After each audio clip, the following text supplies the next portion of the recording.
In 2011, Lars Anderson from Denmark spent a week at Freedom in the Air and started his PPL course. When you get to 2,000 feet, I'd like you to level off, please. Yeah. What was the feeling when you were here this week for the first time, when you took full control? That was, I think, the point in time when I knew that PPL and motor flying was definitely something for me. So that felt really good. Does your disability define who you are? No, not at all. No. I put my legs on in the morning and I just walk out the door and I don't think anything about it. It's also due to the people that I'm gonna come back here and get my PPL.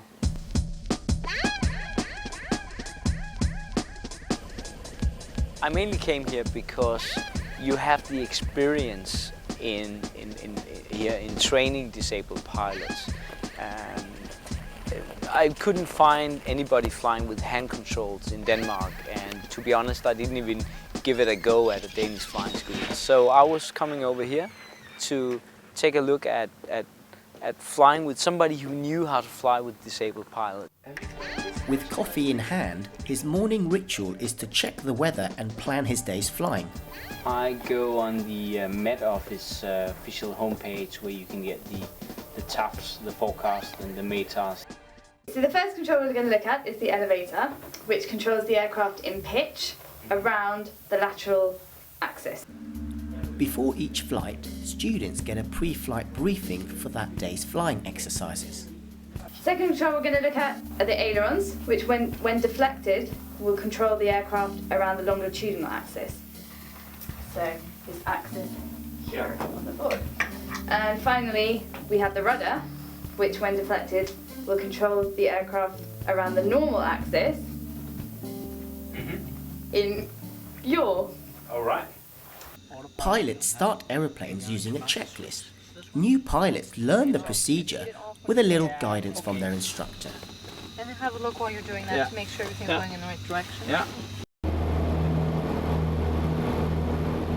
Not a bad takeoff for someone who hasn't flown in over a year, and Lars begins his training.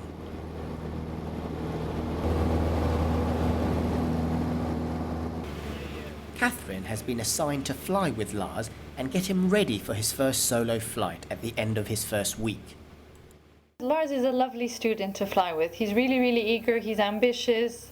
As this is my first experience teaching someone with hand controls, there are some differences, whereas someone that has legs would use his legs and his feet on the rudder pedals and on the brakes, and one hand on, let's say on approach, would be on the control column, one hand on the throttle, whereas someone that's using a hand control, he has to put one hand on the hand control when he's coming down to land the aircraft, and one hand is either going on the control column or throttle. So there are small differences and you just have to adapt to them. I've been daydreaming about what I want to do with my PPL since before I came here.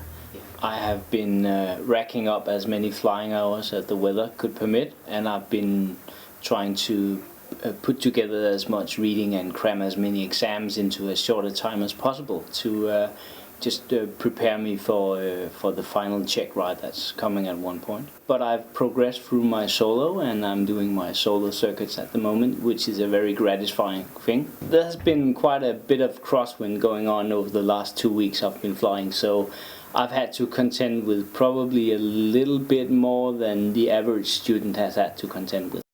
Being here with other students especially is a good thing, because you're going through experiences, and when you have other students you can talk to, that just helps you deal with the experiences, whether it's good or bad. Lars uses the next few flights to master how to land the plane using just the hand controls. This is the most tricky part of flying. Alright, rotate. Lower the nose. Trim it. That's it, very good. Make sure you've got the climb attitude now. Yeah. Come over to the right. The wind's from your right. Yeah. So your heading should be 220. Hold it and trim again. Before you're halfway through with your flying, I would say aim to get all your exams done by then. So tell us what exams you've already passed. Well, I started passing air law because you need to do that before you solo. Next thing I did was metrology, and the next thing I did was human performance and limitations. And I would probably also say that those are the 3 easy ones, in my mind. I've now done about 25 hours of my PPL, and I have 20 hours still to go. And I'm just about done with everything about solar circuits and the basic stuff. And I'm now moving on to doing navigation. Are you missing home? If my girlfriend is watching, yes, I am.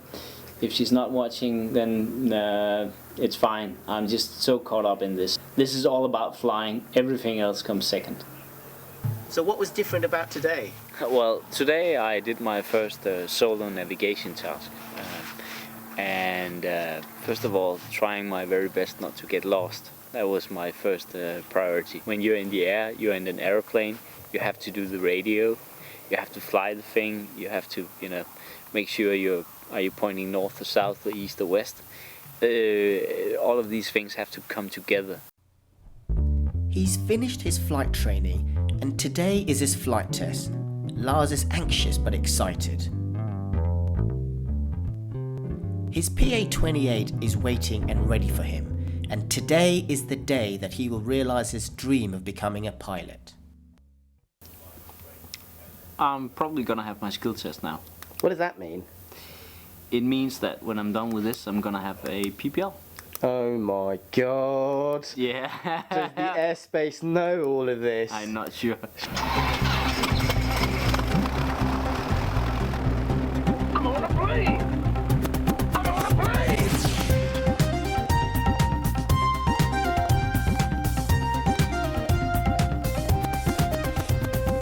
You ready? Yes! I just passed my flight test, and that feels really good. So that was a good experience. Good thing. Everything went well. And now I'm just very happy for Mr. Lars that he's come here and he's got what he wanted. He's managed to pass his test, and he's shown what you can achieve with just a bit of hard work and effort. So how does it feel?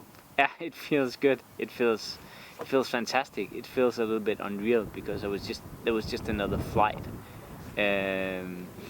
on top of all the other flights I've taken. So I wouldn't say it's an anticlimax, but it's like, was that? Wow, done.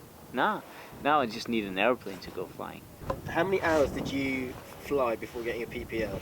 47 hours and 47 hours, yeah. And what's the minimum? 45. I imagined it would be a feeling of accomplishment, having accomplished something, and having worked hard for that accomplishment. I imagine that would feel pretty good, and it does feel pretty good. The highs were definitely the solo navigation trips. I think the lows were when I just, after I don't know how many hours in the circuit, still was bouncing it and couldn't get it to flare at the right spot. Having people around you that is there for you and will fight the fights for you and will support you, that means a world of difference. Are you the only person in Denmark now that will be a qualified pilot, albeit with approved hand controls? As far as a PPL goes, yes. I have a PPL. Hooray! Yeah, hooray! Well, That's that was fantastic. the aim. Yeah, it was. Yeah. Tick. Yeah.